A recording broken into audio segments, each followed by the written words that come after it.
Hey everyone, how's it going? So what am I working on now? Well, I'm back on that Passat, and I got the head cleaned up, and I got the block cleaned up. The head I cleaned up completely by hand. The block, which is because it's a cast iron, I cleaned up with a very worn out Whizzy Wheel pad, Scotch-Brite pads, whatever you want to call them. This is like completely worn out. I keep these on purpose for situations like this. And I only use this to get like the heavy stuff off. Like first I take a razor blade, and then I use that to get the heavy stuff off. I don't sit there and dig into it or anything like that. And then once I'm done, I actually use Scotch-Brite like this to do the finish work. So let me show you what I got. So the block itself, I checked it, everything's good. No warpage at all. It's actually perfectly straight. Now, coming to the head, here. Now, what we're gonna do is, so you see I got straight edge going across it. I'm gonna take a flashlight. If I go from the back side,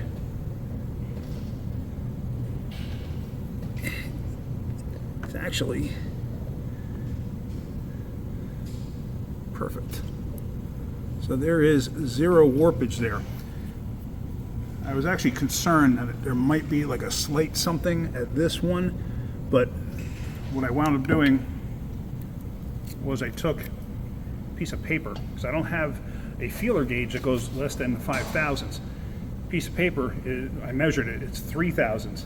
And I stuck it in. I'll actually show you what I did, and you can see this. So what I did was I took a piece of paper and I stuck in like this.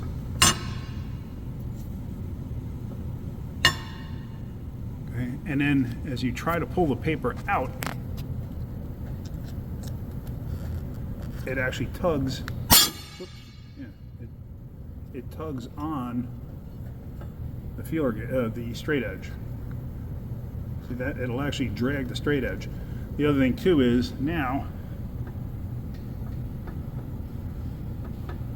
the straight edge actually moves.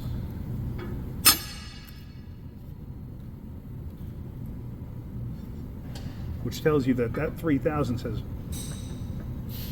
raised up the straight edge. I don't know if you can hear it at all. But, so the head is good, and the block is good. So I'm not concerned about that. Now, the gasket itself looks okay, except for what I showed you in the other video. Now, I got a couple of comments, a bunch of comments actually, quite a few from some reputable mechanics also, saying, oh, you would see like a clean cylinder, you would see, you know, clean valves, you know, stuff like that from a blown head gasket. Yes, normally you do. Yes, normally you do. And I will 100% agree with you. I have only seen a situation like this 2 other times in my life. What's happening is, for some reason, either the gasket, the silicone on the gasket started to fail. I don't know, I can't tell you.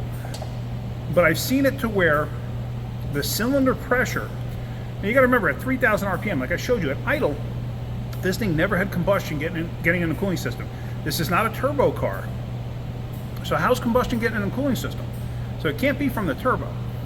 No, it's not ingesting any coolant anywhere, but it's getting combustion in the cooling system. At 3,000 RPM on a naturally aspirated engine like this, that's the highest point of cylinder pressure. So it kind of makes sense. The cylinder pressure increases up to about 3,000, 3,200, something in that range, and then it starts to go back down. At like, I think 5,500 or 6,000 RPM, the cylinder pressure is almost equal to what it would be at idle. Look it up. You'll find that if you look it up. But what I've seen is, you got to remember how many thousands of PSI it's going to create. I don't know. Let's just say it creates 1,000 PSI when the cylinder is firing and everything else. Let's say it's creating 1,000 PSI. Well, your cooling system's at 18 PSI. So that 1,000 PSI against this head gasket, let's say that there's just some slight, fatigue or some slight variation in this gasket somewhere, or some slight failure on this gasket somewhere. Remember, Subarus would leak oil when this black material here, this stuff would give way. And the heads would not be warped, but they would leak oil like crazy. So what's to say that, you know, in between these layers, when this thing's compressed or whatever, that the cylinder pressure is not exceeding and going into the cooling system? Could I be wrong? Sure, I could be wrong. I kind of doubt it because there's nothing else in the system. There's nothing else there. And the fact that this thing would put combustion into the cooling system at 3,000 RPM but not at idle, how's it getting there? If this thing had a cracked block, a cracked head, it would do it at idle too. So it would do it at idle because there's not enough resistance in the motor, cylinder pressure wise, to keep it from going in. And as you can see, the gasket itself looks fine. So that's the reason I'm doing this job, and I fully believe I'm correct in what I'm saying. And like I said, I've only seen this 2, maybe 3 other times, and I've heard of other people having this issue too. It's very, very uncommon.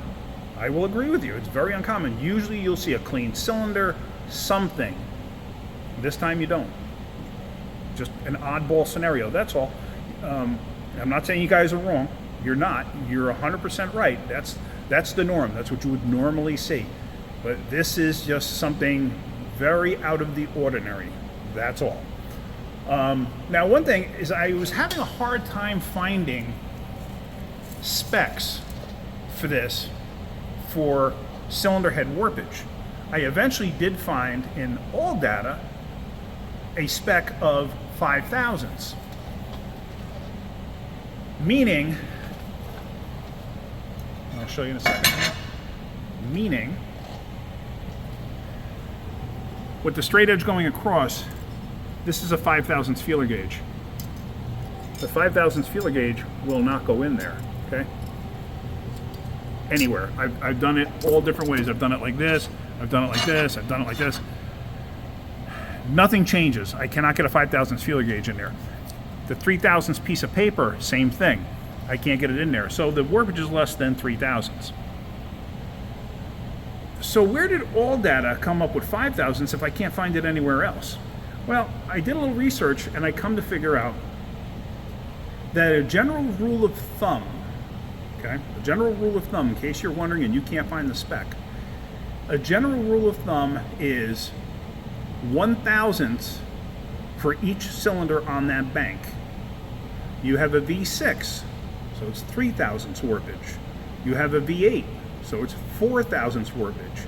You have an inline 6, it's 6,000ths warpage. You have an inline 5 like this, it's 5,000ths warpage.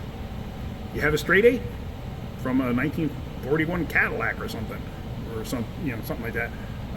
It's 8,000ths. That's a general rule of thumb. So that's where we came up with all of that, and so everything's checking out good. If I'm a little off, I have a lot on my mind right now, and I apologize for that. I'm going to be making another video in regards to that. It has to do with Mrs. Wrenching and things that have transpired over the last several weeks. But anyway, that'll be a separate video. Yeah, so what I'm doing now is I'm going to wipe everything down with brake clean, make sure everything's good, and then we are going to reverse procedure to install. Okay? So let me get all of this set. I actually have a doctor's appointment coming up. I got to double check the time. But yeah, so let me do all of that. That'll be a separate video though, so we're going to leave this one at that. All right, guys, I hope you got something out of that video. If you did, hit that like button. If you could, please subscribe. All right, have a great day. Keep wrenching.